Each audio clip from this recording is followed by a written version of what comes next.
पूरा संसार खिलाफत करे, स्वयं श्री कृष्ण हमको मारें, तिरस्कार करें, अपमानित करें, बहुत यहां तक कि मुझे आगे शब्द लिखा, मुझे मार डाले तो मैं मर जाऊंगी पर कभी उनका चिंतन नहीं छोड़ूंगी।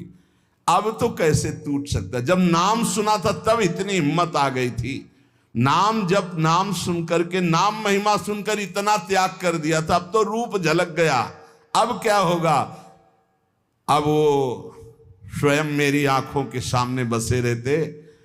अब मैं कोई अबला नहीं रह गई, अब मैं सबल हो चुकी हूं। यह है प्रेम। जब नाम सुना था तब इतनी सामर्थ्य आ गई थी कि विपरीतता, दुख, विपत्तियां सहने की। अब तो रूप झलक गया सखी मेरे नेत्रों के सामने, अब तो कोई परवाह नहीं है। ये प्रेम।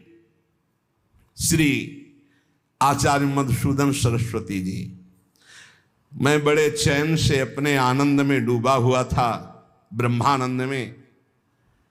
पता नहीं क्या हुआ, ये गोपी लंपट कहां से आ गया और हमारा सारा आनंद भंग कर दिया। ध्यानाभ्यास से मन को वश में करके निर्गुण, निष्क्रिय, परम ज्योतिर्मय आत्मस्वरूप में स्थित था, आनंद में मगन था, ऐसा देख रहा था। और जो देख रहे हैं वो भी सुन लें। मधुसूदन सरस्वती जी कहते हैं, पता नहीं क्या हुआ कि यमुना जी प्रकट हुई, उनका पावन पुलिन एक अलौकिक नीलिमा, कृष्ण नामधारी ऐसी ज्योति दौड़ती हुई सामने से दिखाई दी। फिर तो मेरी आंखों के होश उड़ गए। क्या देखा कि कर कमल में बंसी है, नवीन मेघ की सी श्रीअंग की आभा है, पीतांबर धारण किए हुए अरुण अरुण अधर है, पूर्ण चंद्र के सदस्य सुंदर खिला हुआ मुख, कमल नयन। ओह, ऐसे श्री कृष्ण से बढ़कर कोई तत्व है अब हम नहीं जानते। पहले जानते थे मनसा तन निर्गुणम निष्क्रियम। लेकिन पता नहीं क्या हुआ, इस गोपी लंपट ने पावन यमुना का पुलिन अधरों पर बंसी मधुर मधुर बजाती मेरे चित्त का अपहरण कर लिया।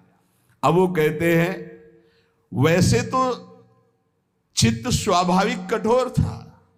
ज्ञानी का चित्त जो होता है वो बहुत ही परिपक्व हो जाता है, उसमें द्रवण क्रिया जल्दी नहीं होती, क्योंकि द्वैत से द्रवण होता है।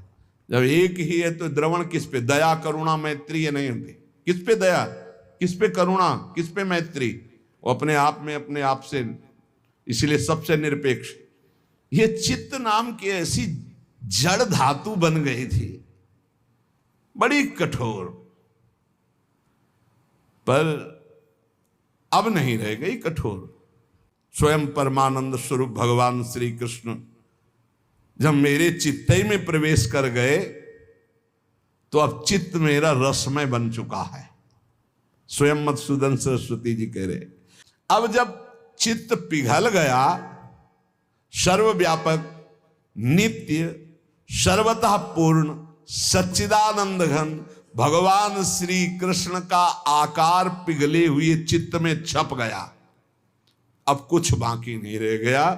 अब जिधर देखो वही कृष्ण, कृष्णात् परम किमपि तत्व महाम न जाने।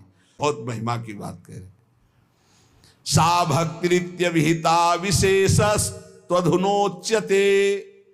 भक्ति का विशेष भाव ये प्रकट हुआ कि चित्त द्रवित हुआ, नित्य सर्वता पूर्ण सच्चिदानंद घन भगवान श्री कृष्ण उसमें आकर विराजमान हो गए। तो अब गोविंदाकारतः स्थिता, अब चित्त नहीं रह गया, मन नहीं रह गया, अब गोविंदमय हो गया। मन कृष्णाकार, बुद्धि कृष्णाकार, चित्त कृष्णाकार। विशेष बात ये हो गई, जैसे भक्ति का फल प्रत्यक्ष है, परमानंद जाने मोरी छाती, मीरा जी कहती। इसका यह नहीं कि ये भक्ति कर रहे हैं इसके बाद इसका फल आएगा।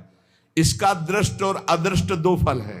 दृष्ट रोमांच होना, आनंद में डूब जाना वर्तमान का, और अदृष्ट परम पद प्राप्त होना।